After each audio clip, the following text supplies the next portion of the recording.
Welcome to this explainer. Today, we're diving into a profoundly powerful idea right at the intersection of psychology, philosophy, and peak performance. We're talking about the narrative architecture of trading identity. If you've ever felt stuck in a repetitive cycle of mistakes, well, this is going to be absolutely eye-opening. We're going to look at exactly how our internal stories actually function, and more importantly, how to redesign them. So let's jump right in. Listen closely to how people, especially traders, talk about themselves.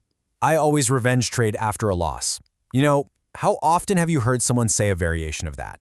Or honestly, maybe you've even said it yourself.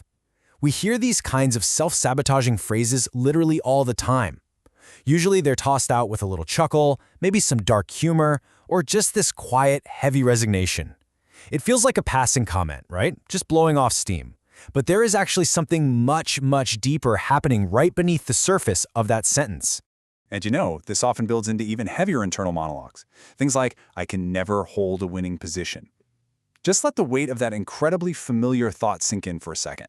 When someone says this over and over again, it really stops feeling like a simple description of something that happened in the past. Instead, it starts to feel like a completely inescapable law of physics, like an undeniable hard-coded personality trait. The person saying it, they truly believe they're just neutrally reporting the cold, hard facts about their own permanent limitations. And then, of course, we hit the most extreme versions, like this one right here. I blow accounts. That's just what I do. Okay, so here is the absolute crucial point. And honestly, this is a massive paradigm shift. These statements, they are not facts. They are stories. They are stories repeated so incredibly consistently that your brain has completely accepted them as your actual identity. And as we know, identity produces behavior. Every single time you repeat these stories, you aren't just confessing who you are actively cementing the blueprint for exactly what you're going to do tomorrow. Which brings us to Section 1, the stories we tell. And now let's look at the actual science behind all of this. In Section 2, the architecture of identity. See, we aren't just talking in metaphors here. The renowned psychologist Dan McAdams actually spent his entire career studying this.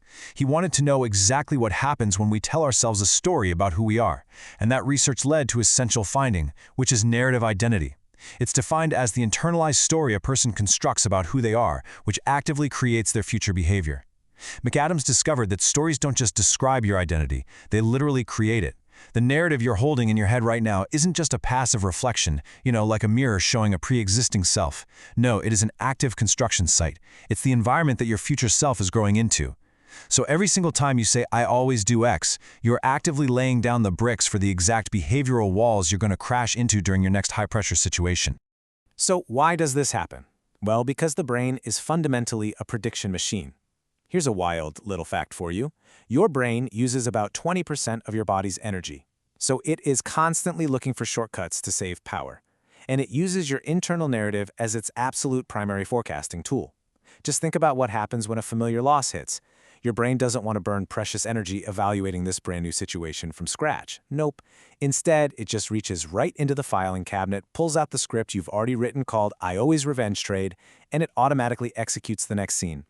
The brain prefers the expected, and because your narrative made revenge trading the expected behavior, well, the brain reliably delivers it.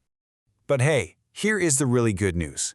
This is absolutely not fatalistic determinism. This is architecture.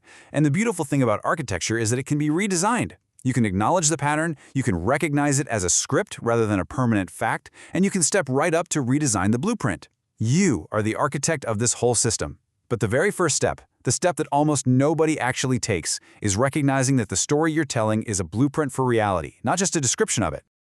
Let's look at some historical precedent for this as we transition into Section 3, the Stoic revision. Where before modern psychology came along, the Roman Emperor Marcus Aurelius was absolutely meticulous about managing his own internal narrative. He had to be to handle the immense pressures of governing an entire empire. And he made this really profound distinction between viewing the self as a noun versus viewing it as a verb. He didn't write in his journals, I am an angry man. That's a noun. That's a fixed, permanent state. Instead, he wrote things like, I am a man who is practicing patience and will practice it again today. See, that's an active verb. That's a practice. That first framing, it completely closes off possibility. But the second one holds the door wide open. The self isn't a static thing you just are. It's something you are actively doing, continuously, in every single moment. And this right here is the absolute essence of Stoic self-description. Refuse permanent status to temporary patterns. Now, I want to be extremely clear about this. This is not some toxic positivity stuff. We aren't denying current reality or just pretending you don't make mistakes. Not at all.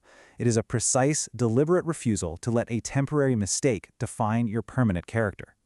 Look, elevating a behavior that happens repeatedly into a character trait that will happen always is a massive architectural error.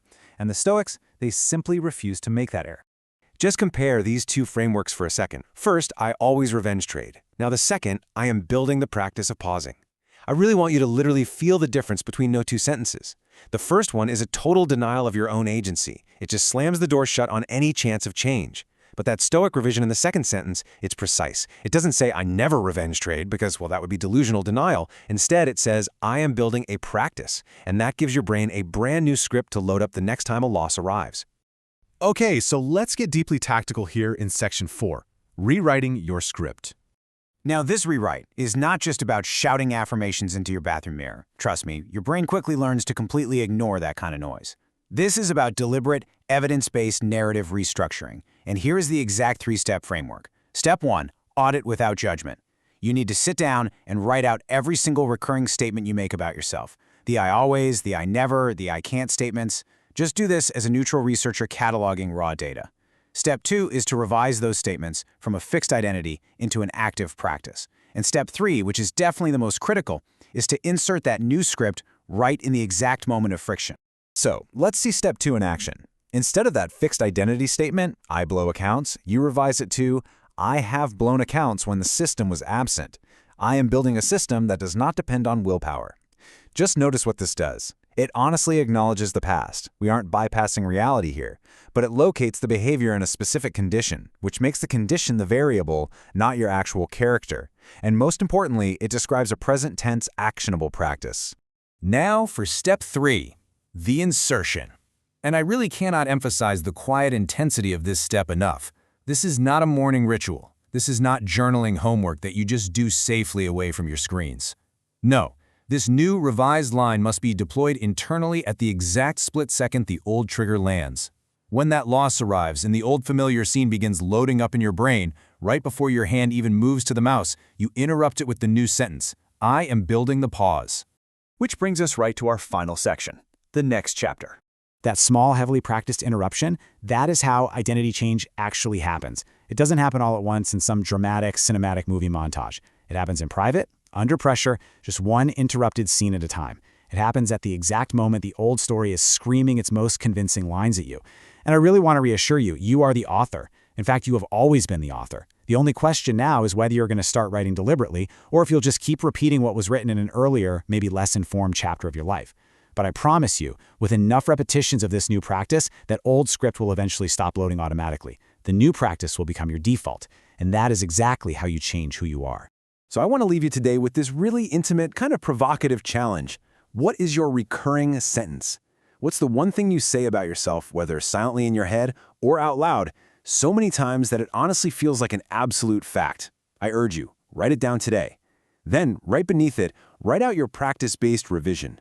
That revision is the very first line of your new chapter. Write it down and start living it today until that new chapter is longer than the old one. Thanks so much for joining me on this explainer, and I'll see you next time.